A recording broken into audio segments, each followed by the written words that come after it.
Assalamualaikum warahmatullahi wabarakatuh. Halo semuanya. Jadi di video ini kita akan membahas tentang hal-hal yang perlu didiskusikan sebelum kita masuk. Sebelum itu, kita akan berkenalan terlebih dahulu. Nama saya itu Anissa Pratiwi, kelas dari PSP 2022, berikut NIM-nya, dan kemudian asal dari Papua. Kalian bisa memanggil saya Kak Anissa dan sebagainya. Oke, kita masuk ke peraturan laboratorium. Silakan dibaca, diingat, dan dipatuhi.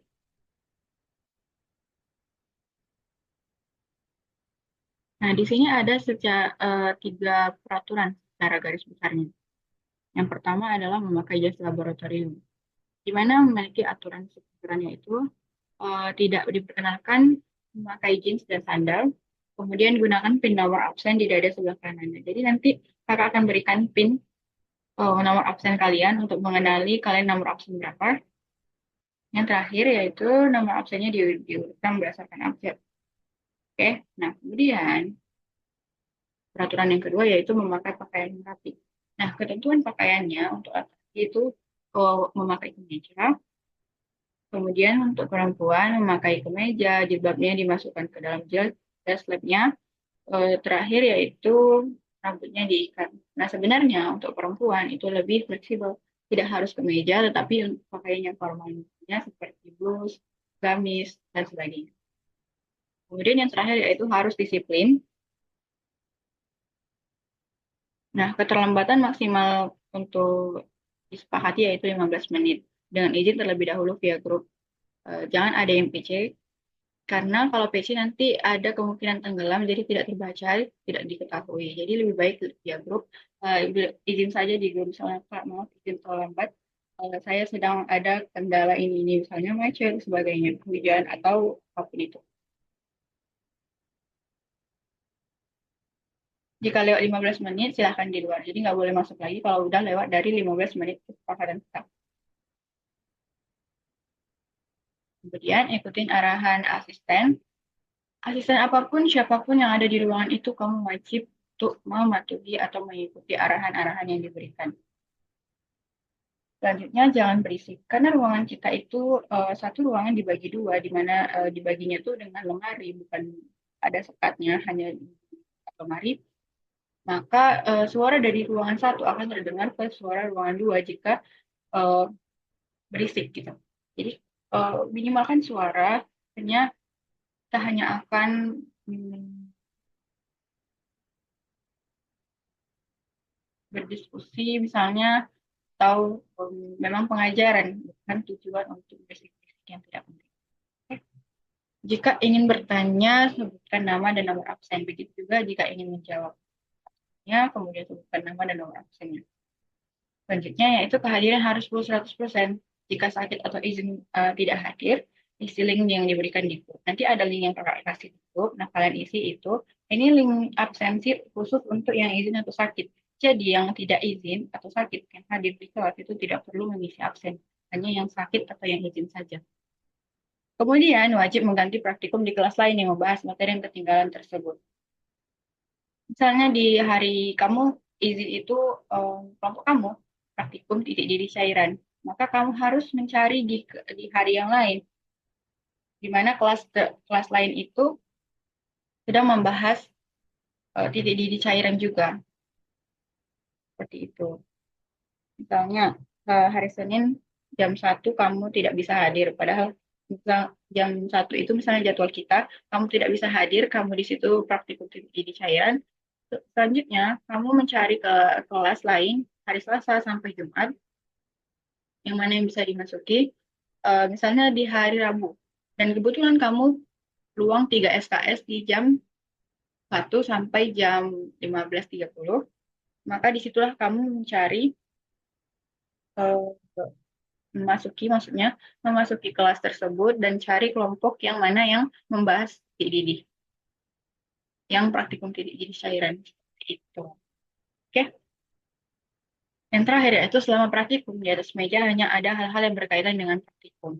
Misalnya alat tulis, laporan praktikum, kemudian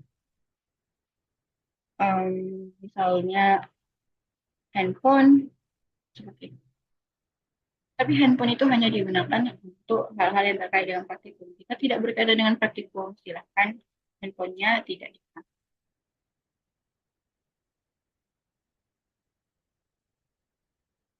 Selanjutnya kita akan bahas tentang perihal absensi. Tadi sudah disinggung sekilas. Nah, di sini hanya ada absensi khusus izin dan sakit. Nanti linknya akan diberikan di grup. Nah, ada dua, jadi link ini diisi dua kali. Yang pertama di hari kamu izin atau sakit. Nah, di hari izin yang atau sakit, kamu tuh harus mengisi absen di link absennya dan diberikan waktu 1 kali 24 jam di hari Anda tidak hadir seperti itu. Oke? Nah, kemudian kan wajib mengganti praktikum agar absensinya full 100%. Nah, kamu setelah mengganti kelas itu, silahkan isi absennya lagi. Linknya sama, nanti silahkan dipilih, ada pilihannya. Nah, istilah dalam rentang waktu 1 kali 24 jam sejak mengganti. Next. Nah, jika mengganti kelas, nah kita kan akan masuk dari minggu kedua sampai minggu keenam. 1 minggu itu sekali. Jadi dari pertemuan, kita anggaplah pertemuan ke minggu kedua sampai keenam. Misalnya ada adik-adik yang izin atau sakit, kalau misalnya di kelas itu nggak ada pretest atau postesnya, segera hubungi kakak untuk diberikan tugas pengganti supaya nanti nilai kalian itu nggak kosong. Nah, kalau misalnya nanti ada pretest atau postesnya di kelas pengganti itu, maka penilaiannya itu ada pada asisten di kelas pengganti tersebut. Nah, kita kumpulkan buku pretestnya ke kakak asisten yang di kelas pengganti tersebut, tapi jangan lupa untuk diminta kembali buku pretest atau postesnya yang udah dinilai. Selanjutnya, isi laporan sesuai praktikum yang dilakukan di kelas pengganti. Jadi kamu nggak ngikutin kelompok kamu yang di kelas pas hari kamu izin atau sakit, tapi kamu mengisi laporan itu berdasarkan praktikum yang kamu lakukan di hari kamu mengganti kelas itu, di kelas pengganti yang kamu masuki, seperti itu. Laporan utuhnya dikumpulkan ke kakak, bukan ke asisten penggantinya. Selanjutnya, kumpulkan segera laporannya maksimal seminggu setelah mengganti praktikum.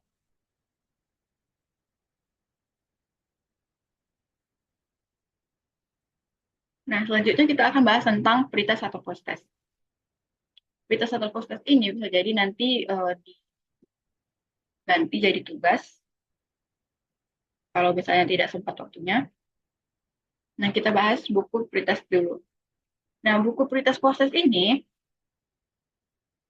kakak mewajibkan untuk buku pendek aja yang maksimalnya isi 30 lembar karena kita itu bakal pretest cuma 4 kali lah kurang lebih. Boleh menggunakan buku SMA bekas yang masih banyak lembar kosongnya. Atau misalnya buku-buku lain yang masih banyak lembar-lembar kosongnya, tapi nanti dibuatlah sekatnya supaya tahu yang mana prioritas.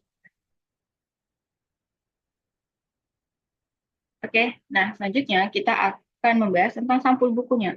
Nah, sampul buku ini kita sepakati apakah jenis kertasnya dan juga warna kertasnya. Bisa, ada beberapa kelas yang menggunakan kertas manila, ada juga beberapa kelas yang menggunakan kertas batik atau kertas apapun itu. Nanti kita sepakati. Kemudian setelah disampul bukunya itu diberikan identitas nama, nomor absen, NIM, kelas, aslab. Nah, istilah itu semua dibuat di kertas putih terus tempel di depan buku. Tidak perlu kertas label. Kalau misalnya ada kertas label, pakai kertas label. Kalau tidak ada, pakai kertas biasa, ditempel biasa pun nggak apa-apa. Nah, karena ada penilaian pretest, otomatis ada KKM-nya. KKM nanti kita akan sesuaikan, kita sepakati. Jika misalnya nilai pretest atau posttest di bawah KKM, maka remedial. Misalnya, nanti kita sepakati KKM-nya 85, terus nilai kamu ternyata pretest posttestnya itu cuma 65, maka kamu wajib remedial. Nah, remedialnya apa? Remedialnya kamu wajib membuat poster tentang materi yang diremedialkan. Nah, di poster ini wajib post di feed Instagram, dilarang di private, jangan private IG-nya, dan tag nama IG kakak. Ini bisa dilihat @aprtnisa. Contohnya ini adalah captionnya. Mana tahu kamu tidak muat di dalam poster tersebut untuk memuat nama dan name, nah kamu bisa buat aja di captionnya. Next. Nah, kita akan bahas tentang penguploadan foto dan isi nilai. Nah, kalian untuk pengisian nilai itu memang kakak yang akan memberikan nilainya, tapi kalianlah yang memasukkan nilai tersebut ke dalam tabel mandiri. Nah, ya untuk upload foto, silakan foto halaman yang dibubuhkan nilai saja. Misalnya, biasanya kakak memberikan nilai itu di, misalnya prioritas kalian ada 3 halaman. Maka biasanya di halaman pertama biasanya dibubuhkan nilai. Nah, itu aja yang difoto. Kemudian nanti di-upload fotonya itu di link Google Drive yang nanti akan dikirimkan ke grup. Ingat ya, di Google Drive. Kirim dalam folder pretest atau post-test. Jadi nanti di link Google Drive itu ketika dibuka ada beberapa folder. Kalian pilih aja pretest atau post-test sesuai dengan, terus sesuaikan dengan pertemuan keberapa, nanti ada pertemuannya, namanya. Kemudian ada format, di rename ya. Di rename nama filenya jadi nama, nomor absen, nilai.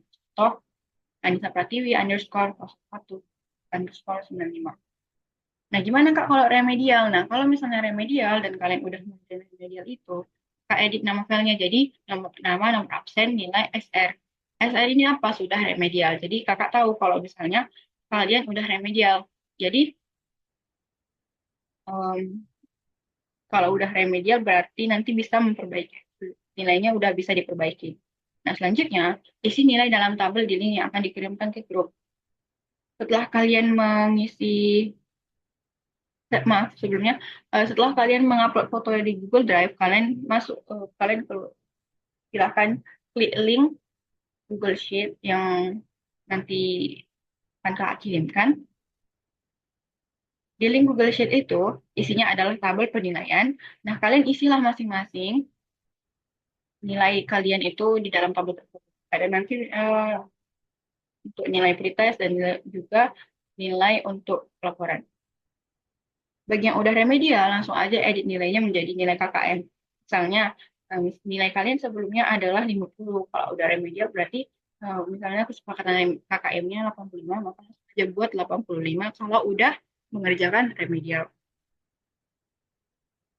Selanjutnya, deadline terakhir upload foto semua dan mengisi nilai itu paling lambat hari terakhir ujian praktikum pukul 23.59. Kalau misalnya kita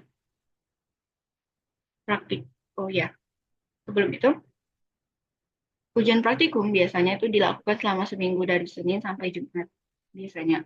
Jadi di hari Jumat pada minggu ketujuh kan kita ujiannya di minggu ketujuh. Jadi pada hari Jumat itu kalian sudah wajib semuanya itu udah terupload fotonya dan terisi nilainya. Apa konsekuensi jika tidak mengupload foto nilai dan atau tidak mengisi nilai di tabel? Maka dianggap tidak mengerjakan pretest atau post-test. Jadi silakan diingatkan kawan-kawannya untuk mengisi jika misalnya belum ada, masih ada yang belum mengisi stok.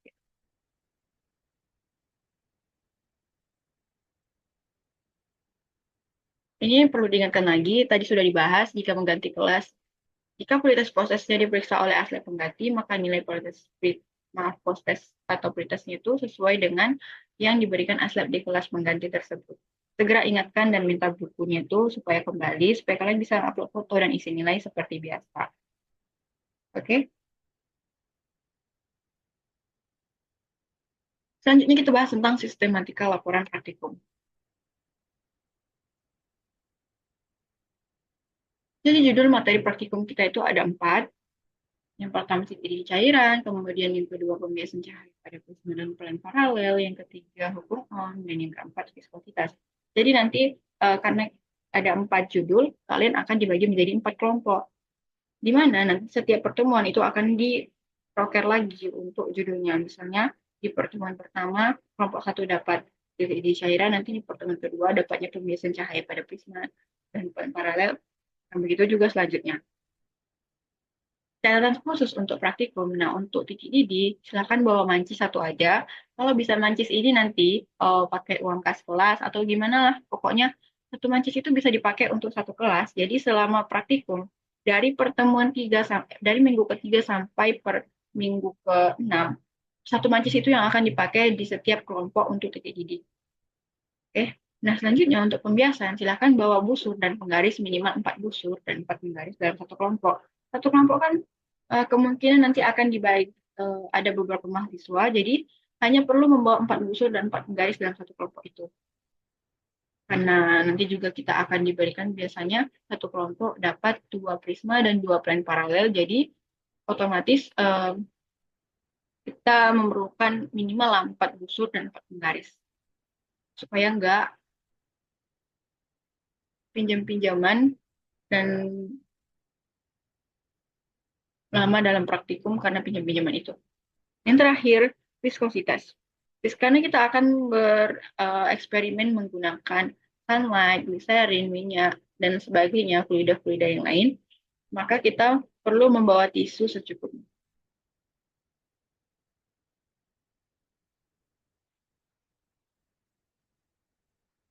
Oke, selanjutnya kita akan bahas tentang sistematika laporan.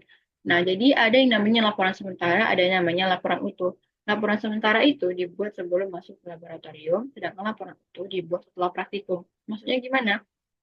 Nah, misalnya kalian di pertemuan 3, kita kan mulai praktikum di pertemuan ketiga, pertemuan kedua itu masih pertengahan. Di pertemuan ketiga, kalian wajib membawa laporan sementara. Kamu misalnya kelompok 1 dapat praktikum titik didih cairan, maka kamu wajib membuat laporan sementara mengenai titik didih cairan. Kemudian di pertemuan di minggu keempat, maaf, di minggu keempat, itu kamu sudah harus membuat laporan utuh. Laporan utuh itu apa? Laporan utuh itu adalah lanjutan dari laporan sementara. Laporan sementara kan masih beberapa hal ini. Ada cover, judul, tujuan, tujuan teoritis, daftar pusaka. Di laporan utuh itu akan dilengkapi lagi bagian alat bahannya, prosedur percobaan, hasil dan pembahasan, kesimpulan, tanda tangan dosen atau asisten, serta tanda tangan praktikannya, kemudian lembar pengamatan, dan kemudian yang terakhir lampiran jika ada. Tapi kamu juga di minggu keempat itu, kamu juga harus membuat laporan sementara judul hari itu. Misalnya di kelompok 1 tadi kan laporan utuhnya mengenai titik didih cairan karena lanjutan dari minggu ketiga, maka selanjutnya kamu kan punya judul yang harus dipraktikumkan hari itu, misalnya pembiasan cahaya pada prisma dan plane paralel, maka kamu harus membuat laporan sementara mengenai prisma dan pembiasan pada prisma dan plane paralel. Seperti itu. Untuk lebih jelasnya, kalian bisa akses di link yang ini yang udah tertera di Sistematika Lavra. Itu di situ udah lengkap.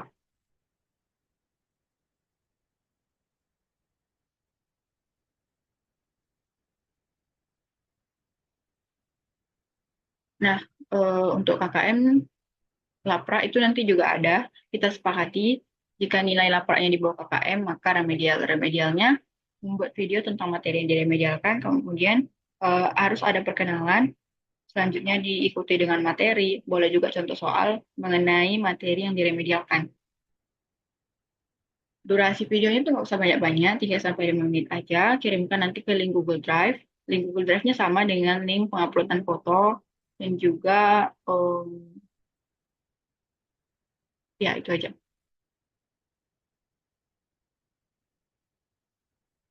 Untuk penguploadan foto dan isi nilai itu kurang lebih sama-sama untuk pretest dan post-test.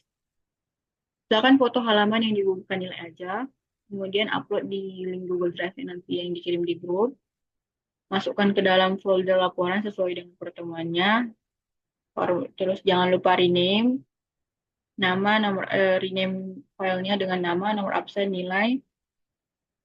Kalau udah remedial, ya silakan langsung aja diedit SR. Nah, isi nilai dalam tabelnya juga harus diingat. Harus sesuai dengan yang kamu upload di Google Drive ya.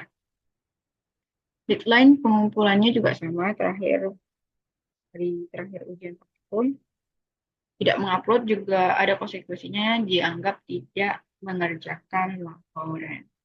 Itu. Nah, ini adalah timeline kita. Timeline dari per minggu kedua sampai minggu ke-6. Jadi minggu kedua kita ngapain? Nah, minggu kedua kita akan melakukan perkenalan aturan dan laporan praktikum. Nah, jika misalnya nanti di situasi dan kondisi mendukung, kita akan membahas mengenai pengukuran.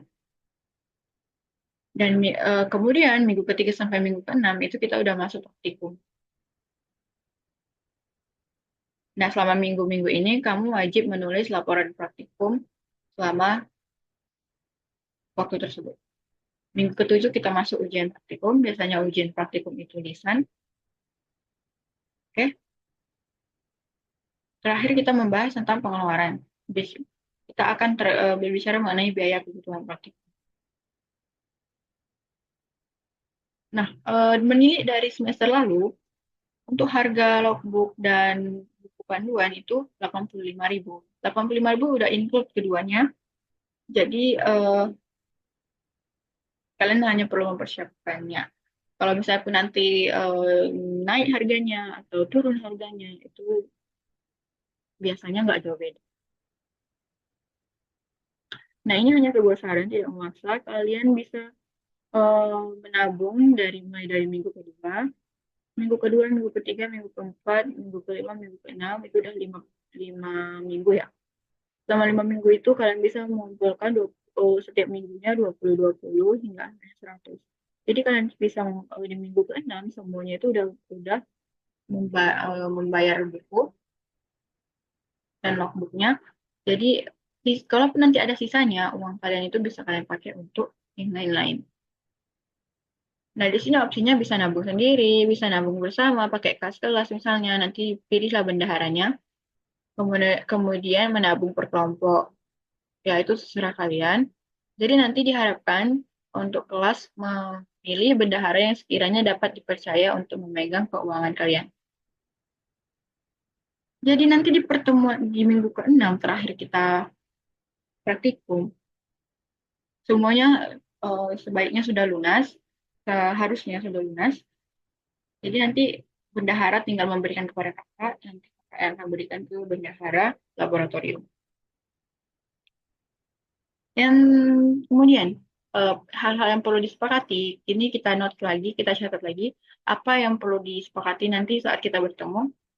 Yang pertama adalah sampul buku, pretest post-test, jenis kertasnya, warnanya, yang kedua KKM post-test, yang ketiga adalah KKM laporan yang harus kita jadikan KKM. Oke, sedikit quotes. Nah, bangsa ini tidak kekurangan orang pintar, tapi kekurangan orang jujur. Jadi kalau bisa,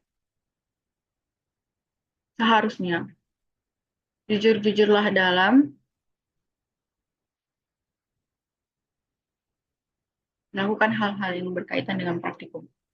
Dalam pengisian nilai, dalam pengumpulan foto, dalam mengerjakan remedial, dalam mengerjakan laporan, dalam mengerjakan pretest post-test, jadilah orang yang jujur. Okay, that's all. Thank you for watching. Kalau misalnya ada yang ingin ditanyakan, silakan tanyakan di komen atau nanti bisa ditanyakan saat kita bertemu. Oke? Okay? See you.